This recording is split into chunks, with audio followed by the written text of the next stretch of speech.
Hello folks, the plan for today is to show you how to uh, do the FEA of a 3D orthotropic part with solid elements in Catia B5. Okay, in this channel there's a lot of video clips on video segments on how to do FEA with Catia, but just about all of them are with isotropic material properties. So the, the rationale behind doing this video is because I'm doing a whole bunch of segments on composite materials, but composite materials are invariably or inevitably use orthotropic properties. However, this particular segment is not about doing composite materials. It's a 3D part which is known to be orthotropic in nature, and you want to do finite elements with it uh, uh, on it with solid elements. Okay, so the specific problem that I'm going to be modeling for you is shown here. It's a plate. I wanted to make a simple geometry so that you don't spend time on, the CAD aspect of it.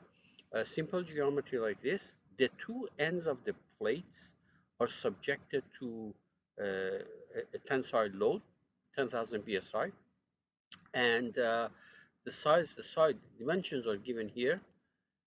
Now, a couple of things I would like to say about Catia is that, first of all, solid elements, what Catia calls tetrahedral elements, uh, can only be used when your material is either isotropic or 3D orthotropic or honeycomb. And shell elements can only be used if your material is isotropic. Now, it is true that we use shell elements in the context of composite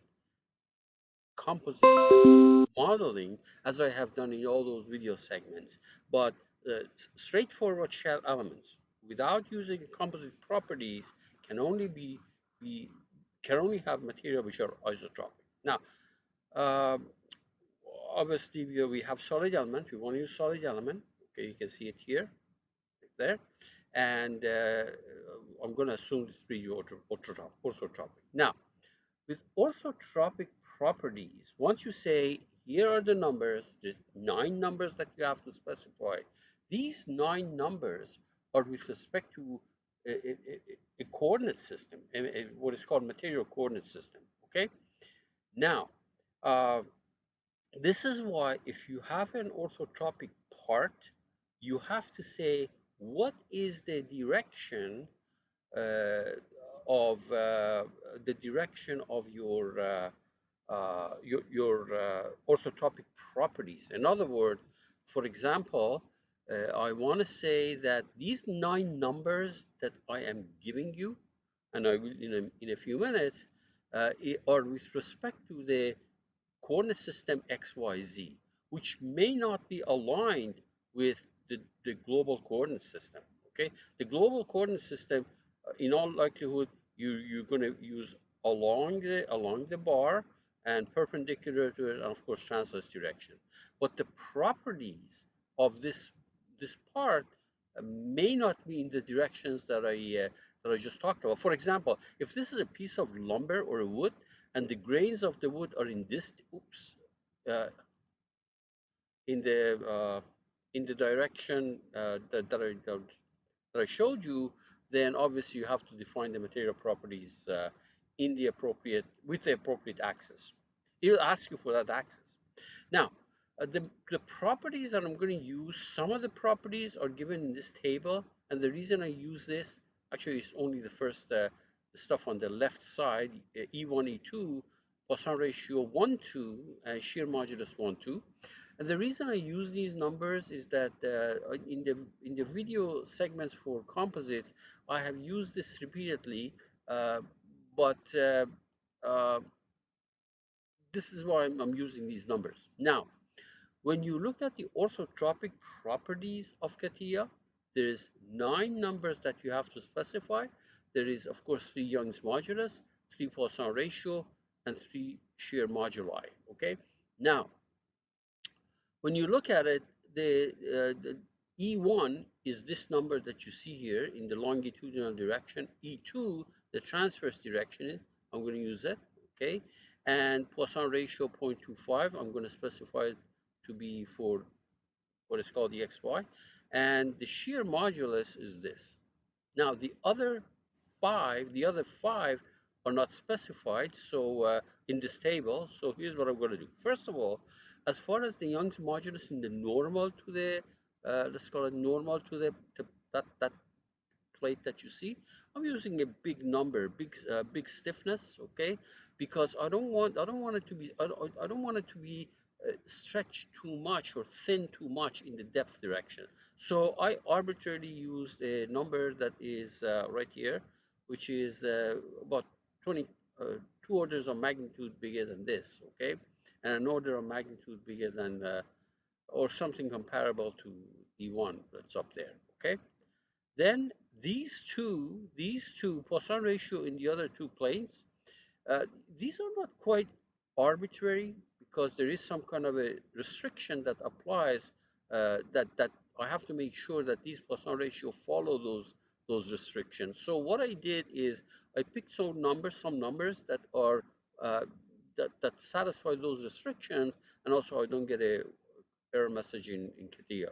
Okay, but these are kind of these are quite arbitrary. Okay, if you want to see these restrictions, please go to a book on or a source on orthotropic materials in the context of theoretical treatment and find out what those restrictions are. Okay, all right.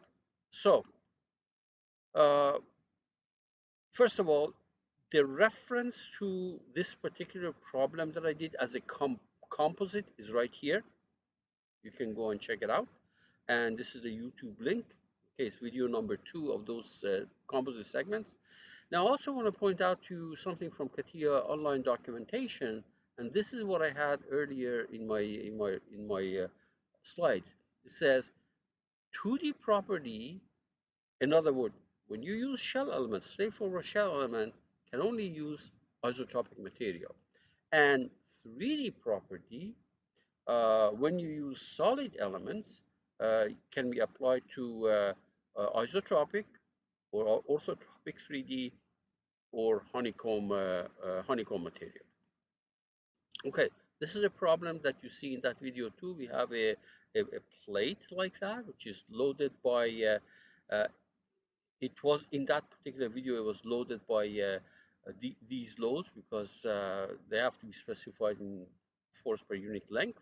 Now, when you convert that with the thickness that I have specified here, it's going to be 10,000 psi that I specified earlier. Now, in this video segment, I'm using composite property one lamina only, one lamina, and therefore I can solve the problem and with these material properties, and I'm going to get these numbers. So stress along the direction of 30 degrees is going to be 7,500.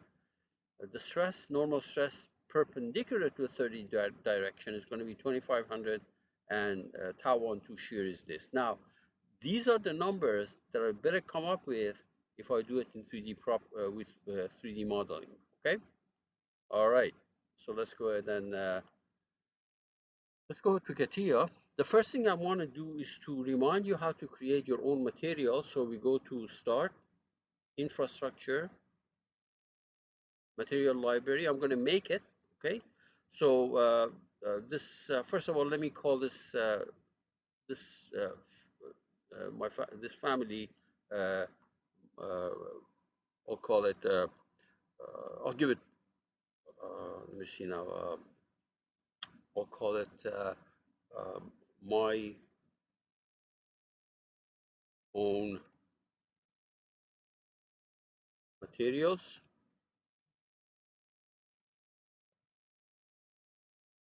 Okay, and then I'm going to double click on this. Okay, So first of all, why don't we give it a meaningful name? Or we call it 3D orthotropic, and I'll call it the ECU. And the reason I call it ECU is that I took this from a website at East Carolina University. So, okay, so apply. Notice when you say apply, the name of this thing changes. And then we go to analysis. It's not composite. We're not going to solve as a composite problem. Analysis. And we're going to select 3D orthotropic. It's right there. And plug in those numbers that I had earlier in the slide. So this was 20 e to the 6 psi.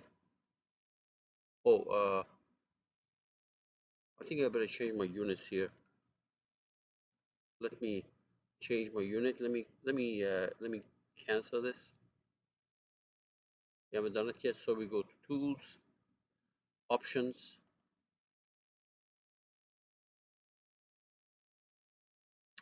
Okay, parameter length is going to be in inches. Here we go down. Force is going to be in pounds, pound force, and pressure is going to be in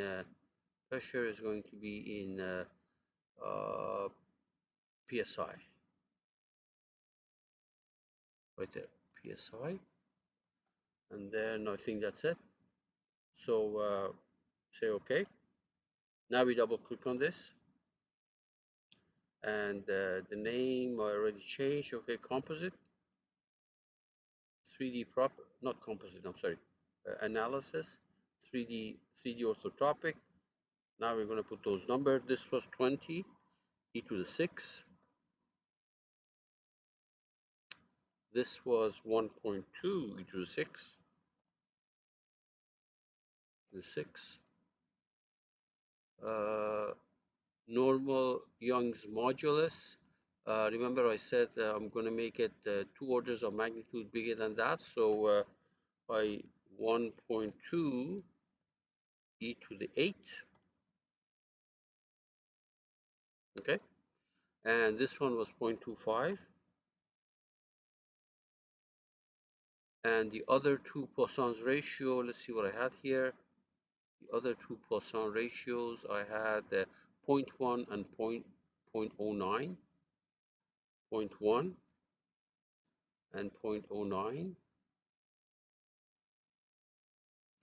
And shear modulus, this one was 0.8 e to the 6. And the other two were 0.4 e to the 6. 0.4 e to the 6 and 0.4 e to the 6. 0.4 e to the 6. Okay, good. I also want to remind you one more time that you cannot just randomly select some 9 numbers and put it in here. There are some restrictions when it comes to Poisson ratio and Young's modulus. All right, so we save this thing, save it. In the folder that I created on my desktop, I called that 3D orthotropic and material. You give it the name that you want. You say my library. How about that? My library. My library of material. Okay, how about that? My library of materials.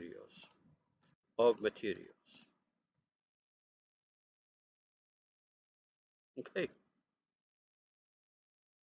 and we're going to close that. Just make sure that in my folder I have that thing stored. It's right there. Remember, I made this. Good, good. Now we're going to go to Catia and make our model. So where's Catia? Right there. I have 2 versions of this popping up, so let me close that. I don't need 2 versions of Catia running simultaneously. Okay, so we go to part.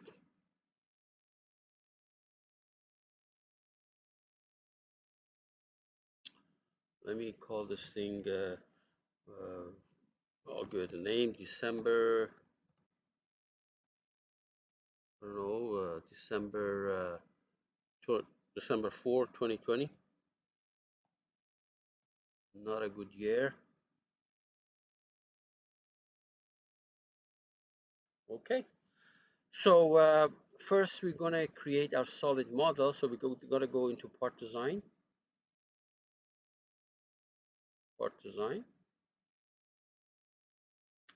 So on a convenient plane, on that horizontal plane, we'll sketch a rectangle that is 1 inch by 4 inches.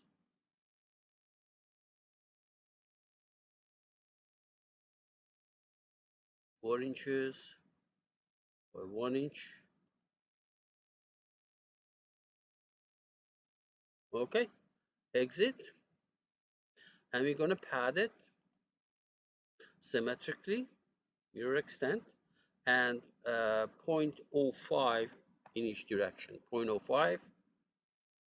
And that will give you a plate of thickness 0.1 inch, 0.05 in each direction, 0.1 inch. Now, remember, I also need a coordinate system because the direction of the material must be specified. In other words, those 9 numbers that are specified are with respect to what direction. It may not be in the direction XYZ that you see here, because it could be that this is a piece of lumber that I bought, and the grains of the grains are in, it may not be along this direction, maybe on a different direction. Okay, so first thing, we're going to create a corner system right there. And I don't like the fact that it's sitting at that corner, so I'm going to shift it a little bit to the left. So I'm going to say, okay, create a point, and I'm going to choose a negative y. See that? I'm going to create it at that location. So there they are. But this is the global coordinate system aligned with the global coordinate system. So I'm going to rotate it about z by 30 degrees. So put the cursor there, right click, rotation, 30 degrees. This is obviously with respect to z axis. And note that it twisted and 30 degrees. And I don't want to select this thing as my current coordinate system, so I uncheck that, okay?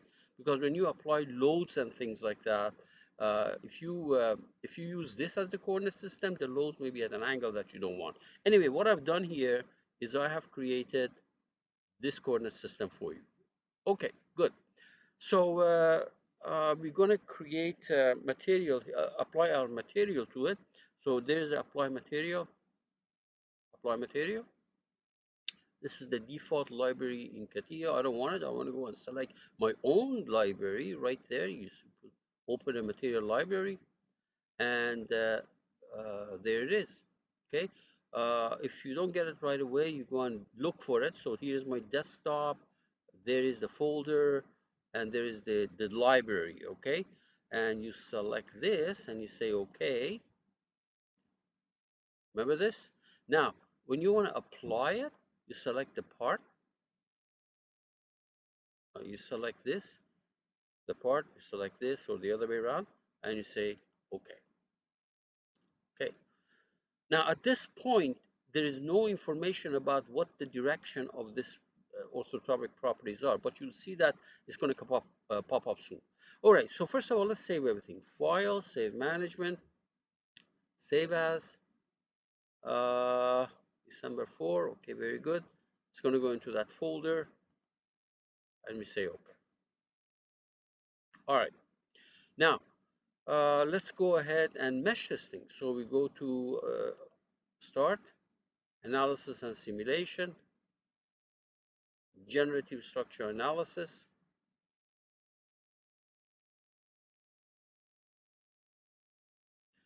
It's going to try to do a default mesh like that, but I'm going to make this thing. Smaller. I double click on it. I will use. Actually, 0.25 is fine. I'll use that. And I'm going to use linear. This one takes a little bit longer, not much, but it's always good idea to make a linear run, and if necessary to get better result, you're going to use parabolic run. Okay, so we say, all right. All right, if you want to look at your mesh, put the cursor on the nodes and elements, right click, mesh visualization, change the rendering from down here to the third one. It looks like that. Somehow, I think we should go ahead and make this thing uh, maybe a little bit smaller. So let me make this thing 0.125, 0.125, and say OK. And then look at the mesh now. Put the cursor there. Right click, mesh visualization. Yeah, okay, that's more respectable. Now deactivate. Okay, now, uh,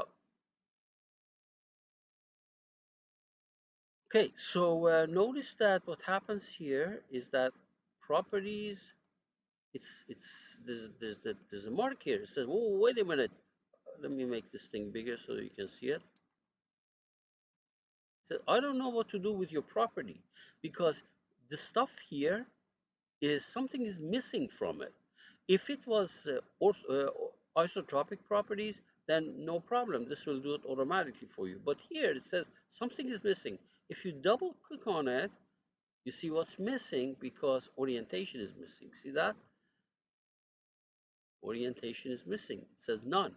So you change it, and there are different ways of defining the orientation. I'll do it by the axis, and you have to select the axis. Click on the wrench right here. Click on the wrench, and I don't want global. I want my own, and I created my own, which is right there. Certain problem, you may have to change this thing. For example, if you're talking about wood, maybe that you want to do it cylindrical, etc. But not in this case. Okay, I'll do a follow-up problem later on where I do a shaft, which is isotropic. Then, of course, it may be more appropriate to do a cylindrical one, cylindrical coordinate system, right there. But Cartesian is fine. Say OK, and we say OK. Notice that the exclamation mark disappeared from here. OK, now pressure. So there's a pressure right there. Select it. Select this end, and we put down 10,000 psi. 1,000 psi. Oops, minus because we don't want to compress this thing. Positive means compression. Okay, there. See that? And do it on the other side. You could have done it. You could have done it both in the same dialog box, but anyway, I'll do it again. This one. Okay, that's correct. Now, if I run this thing, it will bomb out, and the reason is that this is free to move as a rigid body. These two forces are in equilibrium, but still can move as a rigid body, as if this thing was in the back of a truck and the truck was moving. Okay. Now, there are different ways of fixing this thing. The cheap way, but that sometimes gets you into trouble, is to use the isostatic restraint. Okay. It kind of fixes it using the 1, 2, 3 rule. I don't want to use this thing. You can try it yourself if you want. I want to use the actual 1, 2, 3 rule, which is like that. So you select this. You select this corner point here, this corner point, and you say, you know what? I don't want these things to move in the direction X, Y, Z. So that point is fixed from moving in direction 1, 2, and 3. Okay. Rotations are not important here because you're using solid element. Okay. Now, then I have to, if I just left it like that, this piece can just pivot about that point and still move as a rigid body. So I'm going to say, okay, now I'm going to select this point, stop it from moving in the direction uh, 1 and 3. We let it shrink if necessary.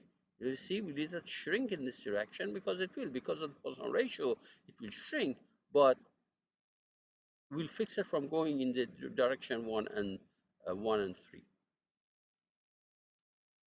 And finally, one other point, I'm going to use this corner point, for example, and say, don't go up and down, don't go up.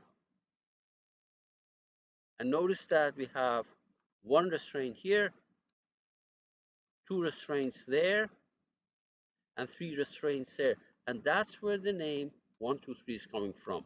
And that's where, if you use this, it will try to automatically do it, but you may be doing things that are wrong, and you do not notice it. So what I suggest you go and watch the video segments on the FEA portion of the playlist where the 1, 2, 3 rules and the isostatic restraints were explained if you want to. Okay, so let's save the analysis. File, save management. Here is the analysis. Save as. In that folder, this is my folder, give it a name that you want. I'll use analysis 1 as default, and we say OK. And now we're going to run it. And as my advice to you all the time is always pray. Okay, so let's see. All right. First of all, the deformation. Let's look at a deformation right there. Let's use a average ISO, okay, and change the rendering to material shading, and there we are. If you look at this thing from the top, there we are. And if you animate it,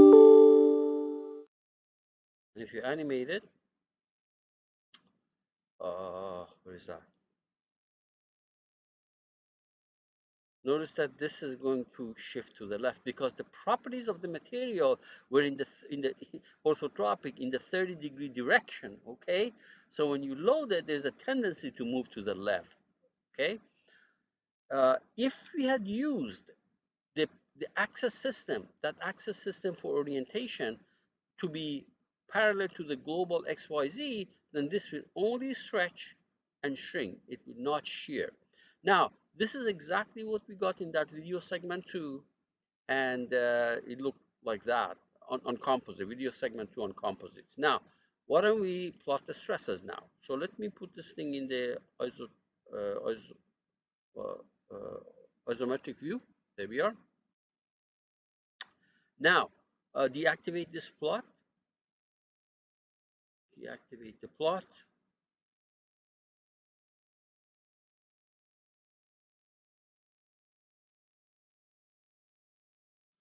Now I want to plot, I want to get information about specific stress components. Okay. By the way, you can do the von Mises. It's going to go like that. And don't let these color, fancy color scheme fool you. Look at your scale. They're all 10,000. We apply 10,000 at the end. Von Mises stress is going to be 10,000. Okay. So I don't want von Mises. Now you put the cursor on static case solution, right click, image, generate image. If there's a lot of things that you can generate here, but I want to filter it according to stress. So only show me the stuff that's related to stress right here. And it says full stress component, element level or node level. Let's do node level. We say okay. So what you get is this fancy stuff. Oh, that's fooling you. Look, they're all 10,000. But what am I plotting here? That's the thing. So you double click on this branch and say more. So you are plotting sigma in the global direction, sigma x, sigma 1 1, C11, sigma x xx. Okay, but I don't want the stresses in this direction. I want to use this. I want to plot the stresses in a particular orientation. So global, see that? Change it to user, and then you have to go and select it, either from the tree or if you say right click show height, the coordinate system will show up here, but I don't want the part, so I'm going to hide the part. This is all I wanted. You could have done it by going through the branch of the tree and the coordinate system. So I want to plot all the stresses with respect to this coordinate system. Please, if you need more information about this thing, this business, there were 2 video segments prepared, and it said in the FEA playlist, and it says tips on plotting stresses for solid element. And there was one also for shell, but I don't want that. So we say, okay, now C11. Ooh, look at that. That means stress in the direction, normal stress in the direction which was at 30 degrees. Remember that coordinate system? Okay. Let me say, show me this again. There you are. Show me stress in the x, which is in this direction, 30 degree. And look at what I'm getting 7,500. Isn't that what I had? 7,500 right there. Let's try the other one now. C22. That is the transverse direction, 2,500. Isn't that what I have? Right there. And finally, C12 minus 4,333. That's exactly what I had. Incidentally, let's plot one more thing. C33, that's the stress in the thickness direction, very small. Remember, I made it, because the load basically it does not put any component in that direction. So, and then you can plot the other ones too. But this is all I wanted to show you, how to do a 3D orthotropic problem with solid elements. Okay. Obviously, you don't want to do it with shell element because it doesn't work. Let me see. Right there. It says if you're using shell elements, cannot be 2D isotropic or 2D orthotropic or 3D orthotropic. Okay. So good luck. There will be another video segment on a more complicated geometry, which is basically your shaft, shaft-like geometry, where your coordinate system, you have to be a bit careful about it. Okay. Excellent. Have fun with it.